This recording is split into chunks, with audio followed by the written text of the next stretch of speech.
around 700 services we are delivering through WhatsApp governance from his home. All data, historical data is available. We are capturing all the data with Government of India, Government of Andhra Pradesh, and also AI tools are available. Quantum computing is available. Real-time data we can collect through satellite, drone, CCTV camera, IoT, wearables, all these things if you can collect, even through artificial intelligence, if you can apply, we can guide them real time. If with all these things that is where I'm saying now, earlier we used to work very hard. Future is only how to work smart. I am very happy. Indians are going to service the global community. As of now, people are going there. In future, from anywhere in India, they are going to deliver services. If necessary, they can go and work physically. That is going to happen. In this regard, how to reduce disputes, how to make more support for economic growth. That is where we are going to see. One thing I want to make it very clear here. India is going to become globally number one country. Indians are going to become number one globally. We have to plan now 145 crore population. With this population, what type of society we need? Not only building rich, but we have to make how to bridge the gap between haves and have-nots. It is our responsibility to provide better living standards for every citizen. It is possible if we can plan properly by politicians and also guide by judiciary properly. India will be the best place to live and also best country to lead the global community. With this, I am very happy what our friends are doing here. Ultimately, I am seeking always guidance from Supreme Court, judges, and also our Andhra Pradesh High Court for doing better things. With this, thank you, one and all.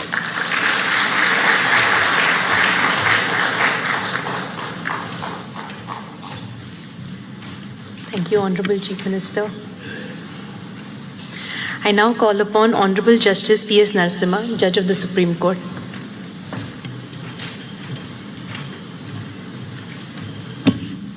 Very good morning to all of you.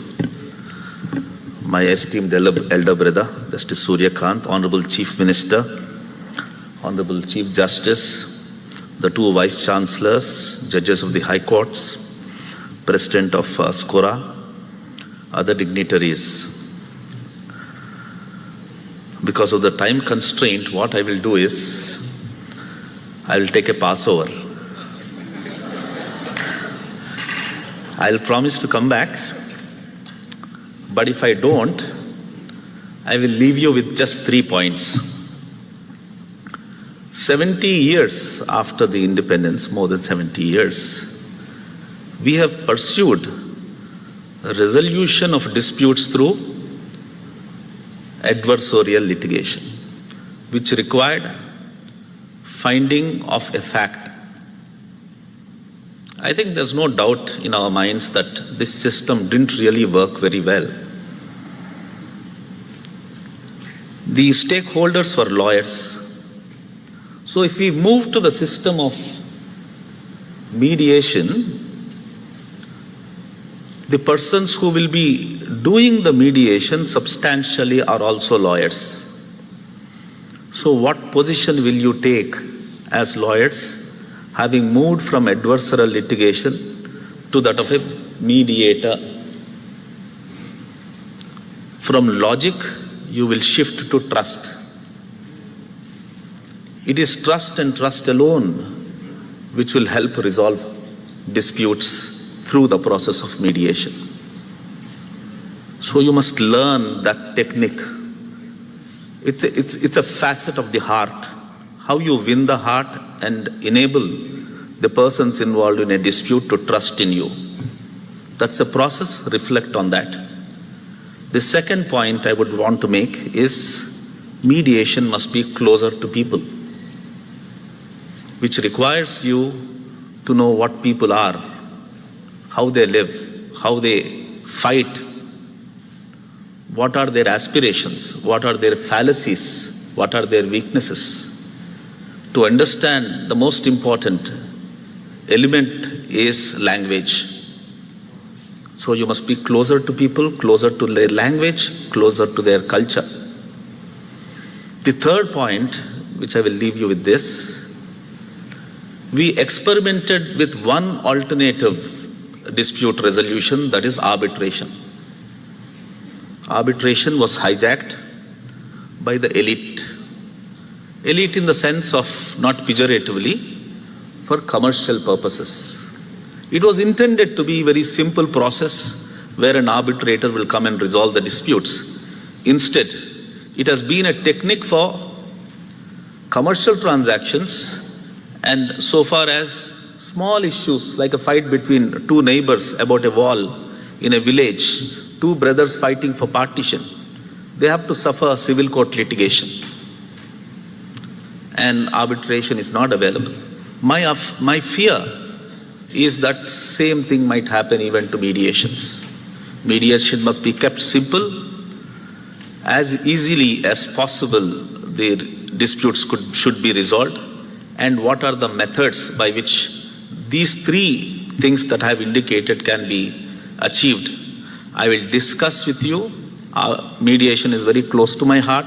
If I come back, I will participate in one of those sessions and share my thoughts with you. Thank you very much. Thank you.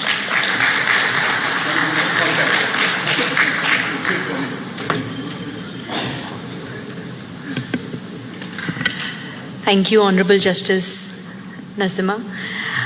I now call upon Honorable Justice Suryakant, Judge of the Supreme Court of India.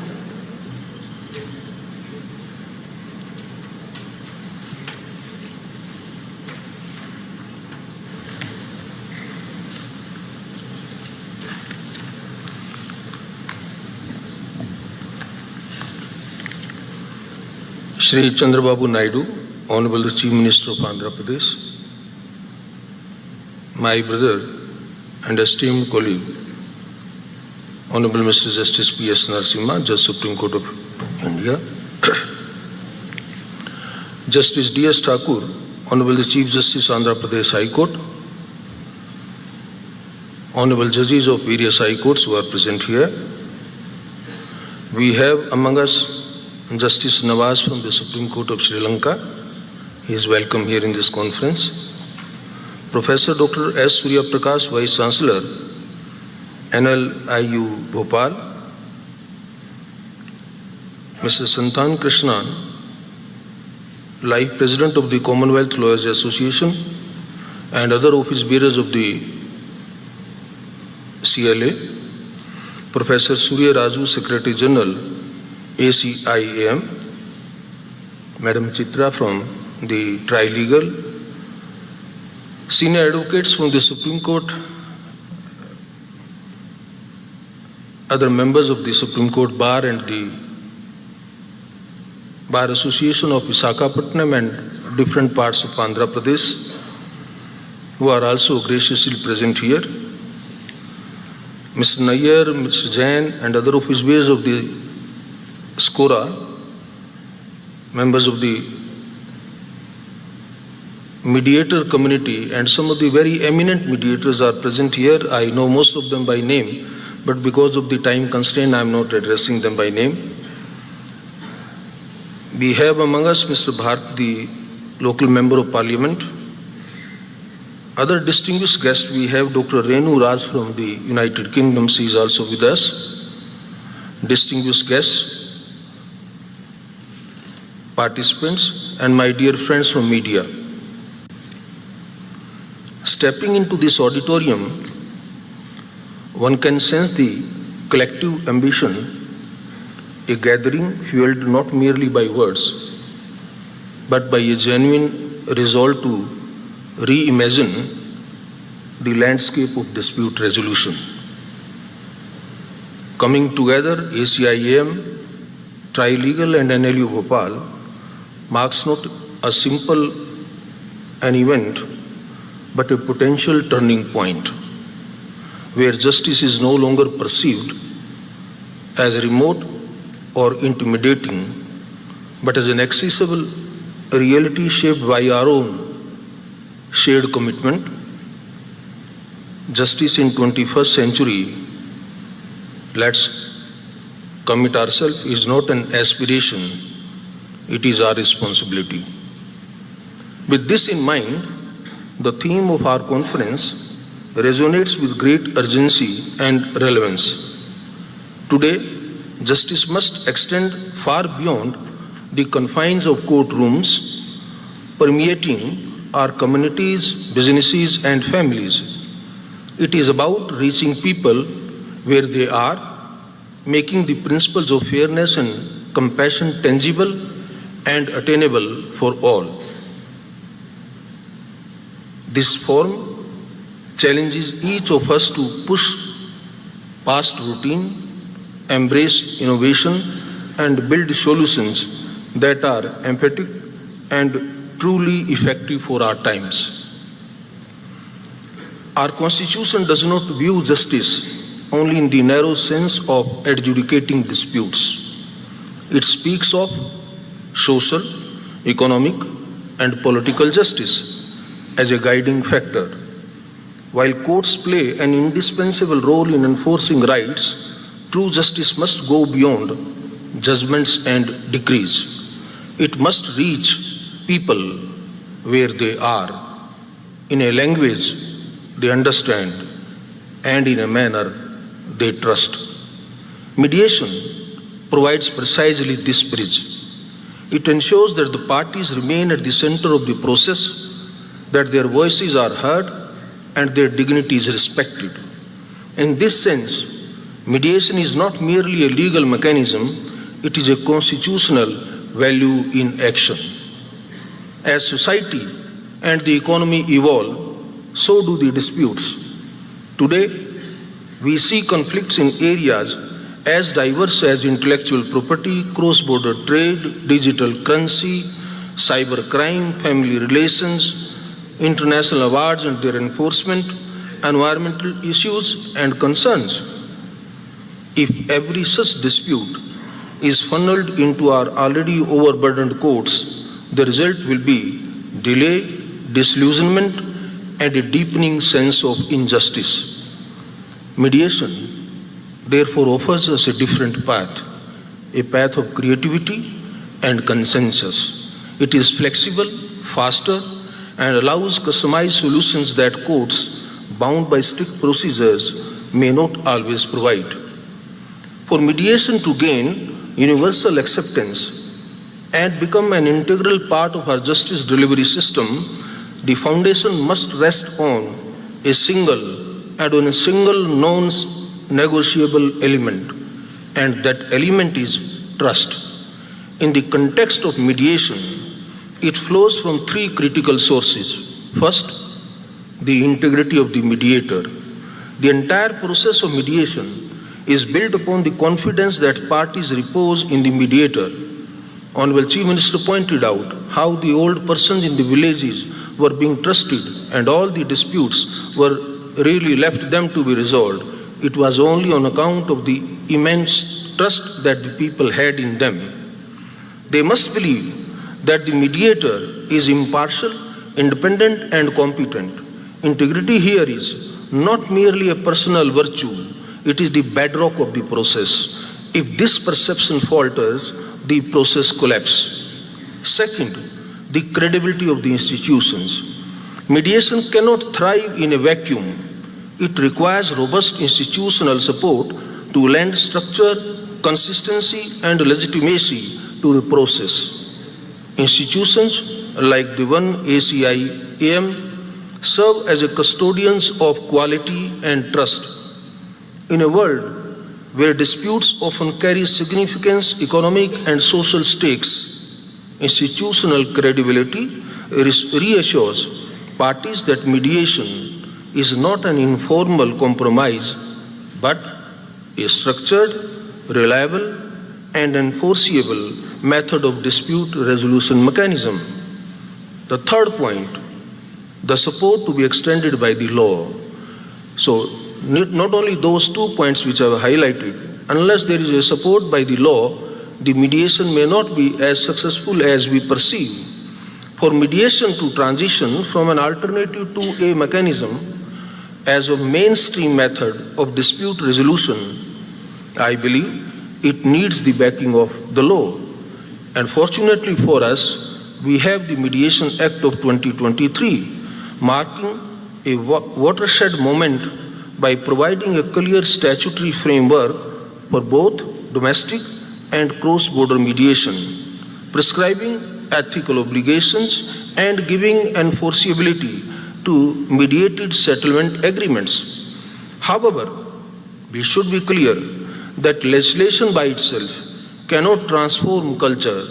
Laws can provide a foundation, but they must be animated by practice, sustained by institutions, and embraced by society.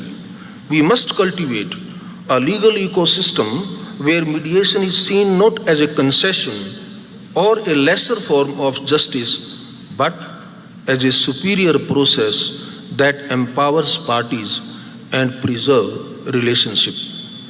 If courts represent the authority of justice, mediation represents its humanity. It restores agency to the parties, transforms conflict into cooperation, and turns adversaries into partners in resolution. In an age where speed and sensitivity matter as much as legality, mediation is not a luxury, it's a necessity. The question is no longer whether we can afford to mainstream mediation. Please mind my words. The question is no longer whether we can afford to mainstream mediation. The question is whether we can afford not to mediate on the first option. The second dimension of our discussion today is technology. The pandemic taught us that technology has ceased to be a peripheral tool. It has become an integral component of legal processes, reshaping the contours of dispute resolution worldwide. It leveraged thoughtfully. Technology can be the great equalizer, removing physical, economic, and social barriers that have historically excluded large sections of our population from the formal justice systems. Technology allows a farmer in a remote village, a small entrepreneur in a Tier 2 city, or a homemaker facing a family dispute, all of them to participate in mediation without the expense of travel, without losing day of work, and without the intimidation of formal court proceedings. Digital mediation platforms, virtual hearings, and AI-assisted tools can bring the process of dispute resolution to the doorstep, or rather to the handheld device of every citizen. This is what inclusive justice truly means, the priceless justice that transcends geography, income, and social status. Not only domestically, but also in our increasingly interconnected world, where cross-border disputes are becoming more frequent, mediation emerges as a powerful tool for resolving conflicts quickly and collaboratively while preserving vital relationships across jurisdictions. The role of technology through online dispute resolution platforms, video conferencing, and digital document management enables the parties, separated by geography and legal systems, to engage meaningfully in mediation, overcoming traditional barriers of distance, cost, and time. By embracing technological innovation and strengthening institutional capacity, we can make dispute resolution more efficient, flexible, and just for the modern era. Yet, while we welcome these advances, we must also acknowledge the risk. Technology must be a bridge, not a barrier. If our systems are too complex or they are connectivity dependent, we may end up excluding those who need access the most. Digital literacy and infrastructure gaps remain significant challenges, and every technological innovation must therefore accompanied by capacity building initiatives such as simple, user-friendly platforms, multilingual interfaces, and community support systems. Another aspect that deserves attention is data security and confidentiality. It cannot be emphasized enough that mediation thrives on candor and trust. Parties disclose sensitive information with the assurance that it will not be misused. When these processes move online, the duty to protect their confidentiality becomes even more critical. Institutions and service providers must invest in robust cybersecurity frameworks, encryption protocols, and ethical guidelines to ensure that trust is never compromised in the digital space. Further, technology is not merely about digitizing the existing processes. It opens the door to new possibilities. AI-driven tools can assist mediators by generating objective summaries, analyzing patterns in disputes, or even suggesting possible settlement ranges based on prior data. And all this thing, all without replacing the human element of empathy and discretion that lies at the heart of mediation. Similarly, online dispute resolution platforms can integrate language translation, voice-to-text features, and real-time documentation, making the process seamless and inclusive for parties across linguistic and cultural divides. Finally, let us remember that the ultimate object of technology in justice delivery is not efficiency alone. It is empowerment. It is to ensure that no person, regardless of where they live or what resources they possess, feels alienated from the promise of justice. Technology, if used ethically and inclusively, can transform this aspiration into a lived reality. Let us ensure that every innovation moves us closer to that vision where justice is neither delayed nor denied and never distant. To the lawyers and students present here, let me say that with this emphasis, embrace mediation not as a challenge to your profession, but as an expansion of it. The lawyer of tomorrow will not only be an advocate in court, but also a facilitator of dialogue, a builder of consensus, and a protector of relationships. Mediation is not about diminishing advocacy. It is about redefining it for a new era of problem solving. The young mediators who train today will shape the justice system of tomorrow.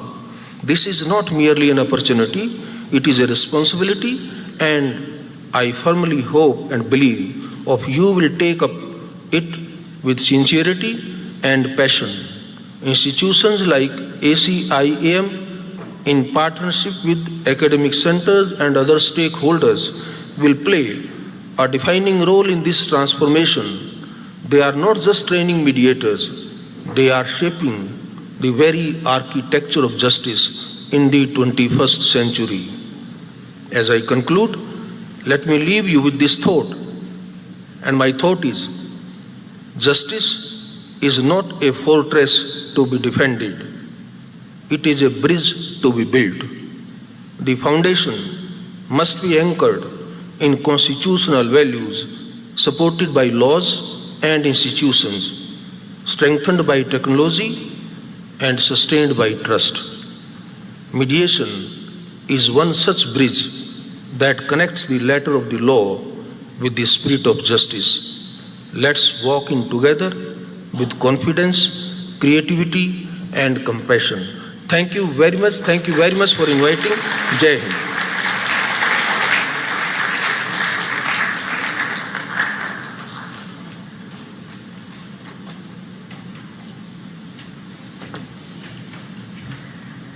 Thank you so much, honorable dignitaries. I think we've been enlightened how access to justice can be better through mediation and usage of tools such as learning the requirement of empathizing with not just the clients, with mediators, with lawyers, using AI but not abusing AI. Vishakhapatnam through ACIM will truly be the next mediation hub, not just in India and definitely the world over. With this, I call upon the website launching, if that can be done.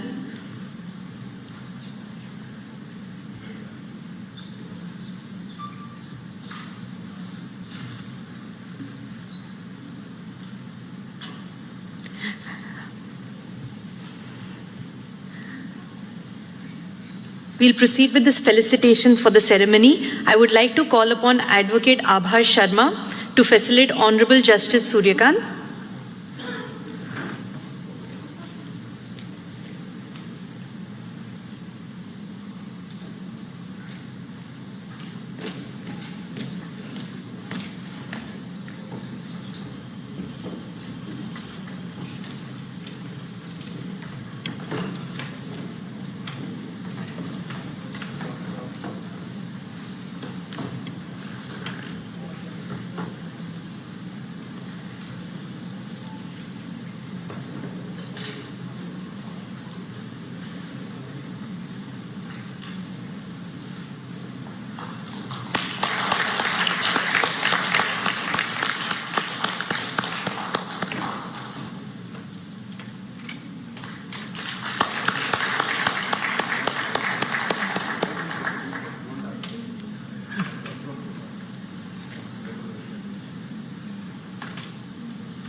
We would now like to call upon the co-founder, ACIM, Mrs. Nikita Uppalapti, to facilitate Honorable Justice P.S. Narasimha.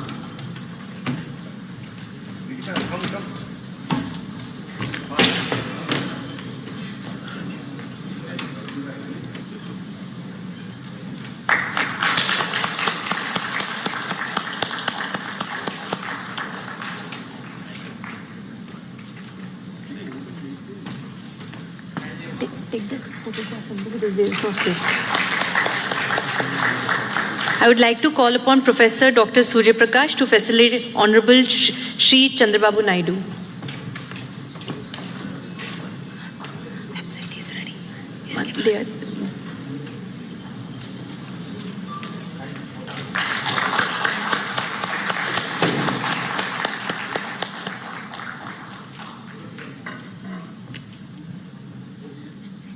No, one second.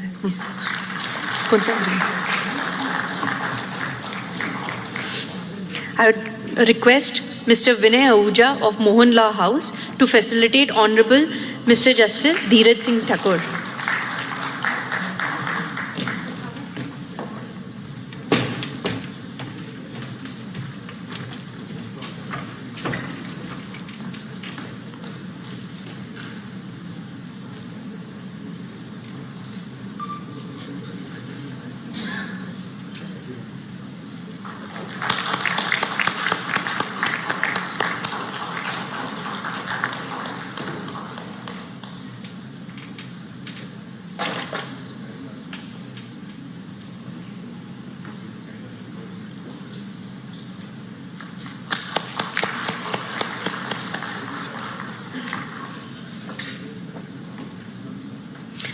We'll now also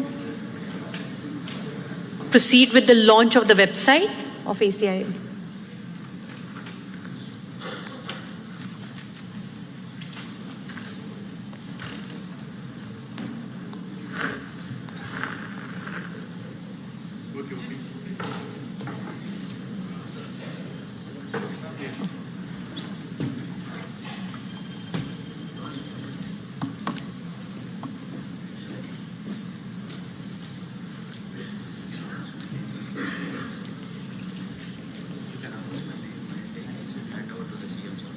I call upon Vivek from ACIM to proceed with the launch of the website.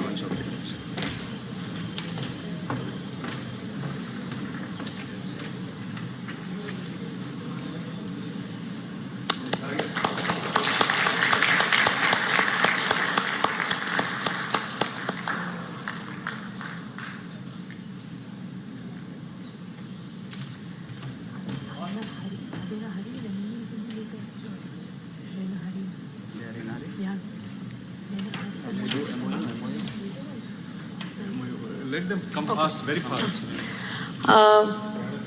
For the MOU, we will call upon Professor Surya Prakash for NLIU Bhopal. And who will receive the other side? We call upon co-founder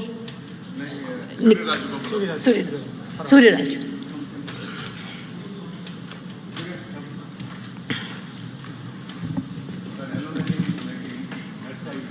In the meanwhile, can I call upon Nivaran, Miss Nandini Gore?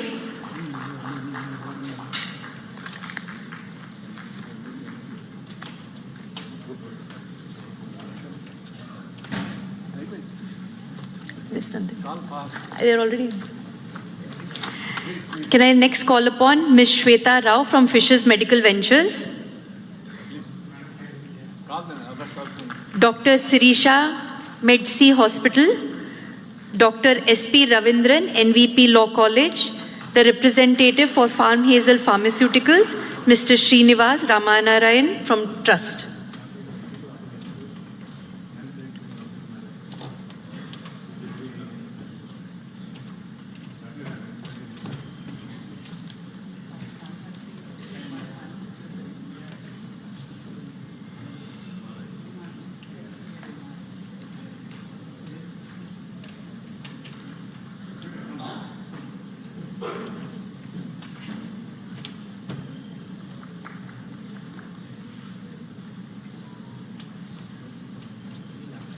Last. All the names. I've already called. They've not. Yeah, later.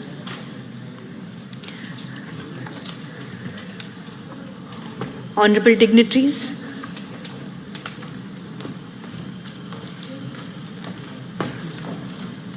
It's over?